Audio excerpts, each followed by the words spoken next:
Hello friends, super magic રસોઈમાં મિત્રો હું આપનું સ્વાગત કરું છું।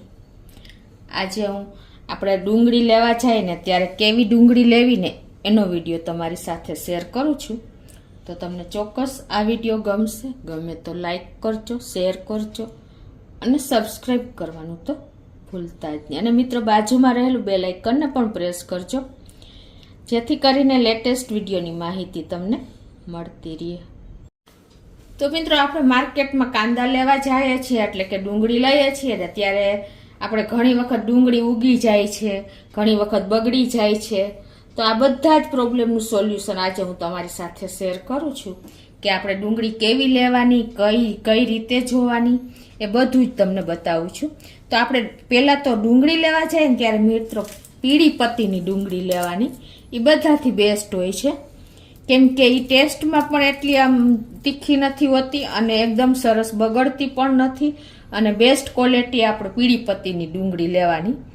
અને બીજું કે આપણે ડુંગળી લેવા જઈએ ને ત્યારે આવી પૂંછડીવાળી ડુંગળી, લાંબી પૂંછડીવાળી હોય ને એ ડુંગળી લેવાની। જો આ હજી આથી પણ વધારે ઘણી વખત લાંબી પૂંછડી હોય છે એવી ડુંગળી લેવાની, એટલે એ ડુંગળી છે ને તમારે લાંબો ટાઈમ સુધી બગડશે નહીં અને એવી ને એવી રહેશે, કેમ કે એ પાકેલી ડુંગળી હોય છે એટલે એ ખાસ જોવાનું।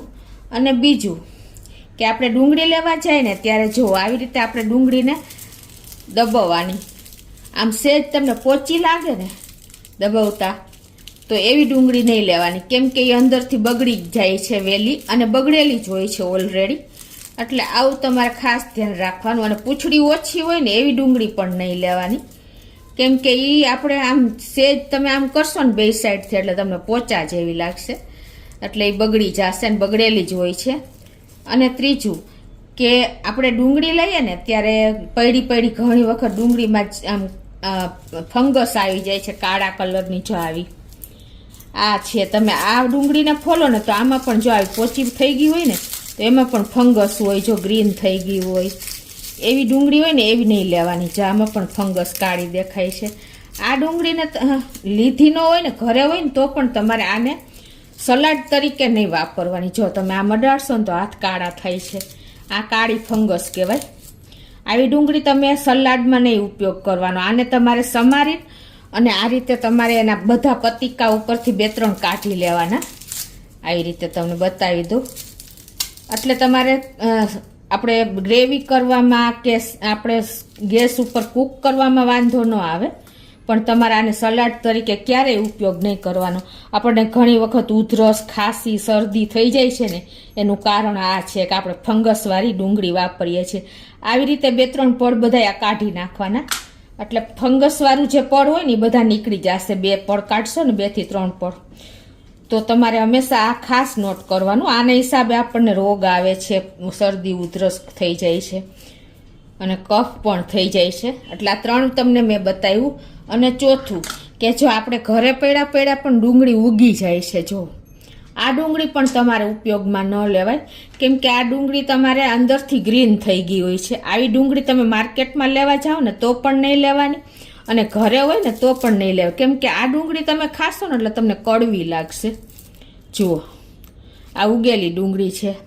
અને પાંચમી વાત કે મિત્રો તમારે ડુંગળી ક્યારેય આવા વજનવાળી હોય ને એવી ડુંગળી નહીં લેવાની, આવી ગુલાબી પત્તીની, એ હજી કાચી ડુંગળી હોય, વજનમાં એટલી હોય તમને વજનમાં પણ નહીં તરે, એટલે કે એટલો કિલો ડુંગળી લીધી હશે ને તો તમારે ઓછી ક્વોન્ટિટી આવશે, કેમ કે વજનવાળી હોય છે, હજી લીલી છે આ ડુંગળી અંદરથી। આવી ડુંગળી લેશો ને તો તમને બધી રીતે તમને પ્રોબ્લેમ આવશે, કે એક તો વજન નહીં આવે, બીજું કે આ અમારે હજી કાચી હશે એટલે તરત જ ઉગી જશે, ઘરમાં તમે 2-3 દિવસ પડી રહેશે ને ત્યાં ઉગી જશે, એટલે આવી બાબત ખાસ તમારે નોટ કરવાની છે।